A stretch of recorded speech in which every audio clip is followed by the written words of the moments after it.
အားလုံးပဲမင်္ဂလာပါကျွန်တော်ဒီနေ့မှာတော့ကျွန်တော် Copier တွေကျွန်တော်မိတ်ဆွေကနေပြီးတော့ပေါ့နော်စာရေးပြီးထုတ်တဲ့နည်းကိုကျွန်တော်ပြောပြပေးခြင်းနဲ့ကျွန်တော် watermark ထုတ်တဲ့နည်းပေါ့နော်အဲ့ဒါလေးကိုကျွန်တော်ဒီမှာပြောပြပေးခြင်းနဲ့ Okay ဒီမှာ special feature ကိုနှိပ်မယ်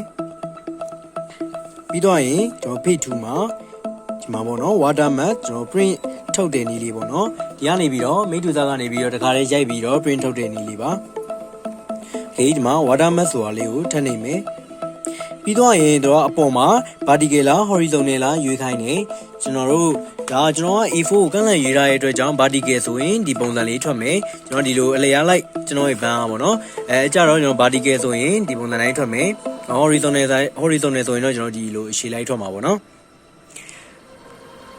Okay ကျွန်တော်တို့ဒီမှာ vertical ပဲရွေးလိုက်မယ်ပြီးတော့ရင်သူကစာရွက်ရဲ့ဘယ်နေရာမှာထားမှလဲဆိုတော့ဒီမှာ position မှတ်လို့ရတယ်။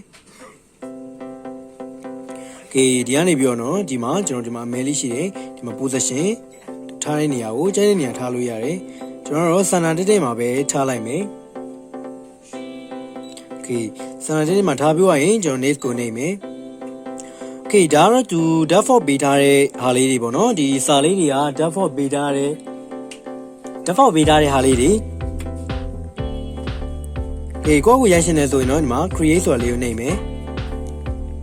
Okay ဒီမှာကျွန်တော် custom character လေးကိုတစ်ချက်နှိပ်ပေးမယ်ပြီးတော့ဒီမှာကိုရိုက်ရှင်တဲ့စာကိုအပြည့်စုံရိုက်ပါတော့ကျွန်တော်တို့ဒီမှာကျွန်တော် channel လေးကိုဒီမှာပဲရိုက်လိုက်မယ်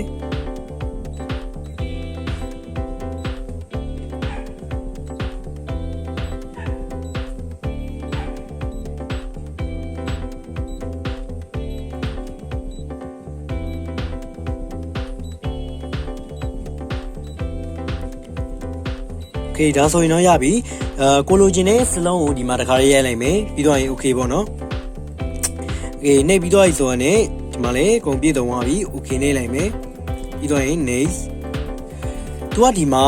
သူကအပေါ်မှာစိုက်ရွေးခိုင်းတယ်ကျွန်တော် small ပေါ့နော် small medium less ဆိုပြီးရှိတယ်ကျွန်တော်အကြီးဆုံးဝင်ရွေးလိုက်တော့တယ်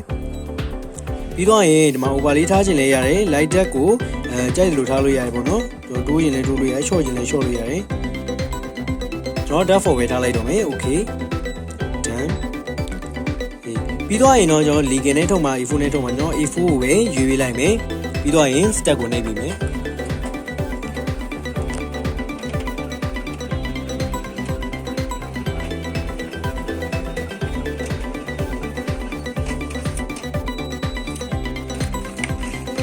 ဒါဆိုရင်တော့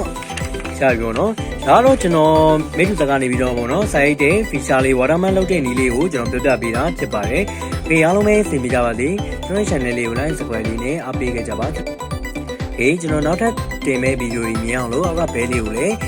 နှိပ်ပေးခဲ့ပါ။အားလုံးကျေးဇူးတင်ပါတယ်။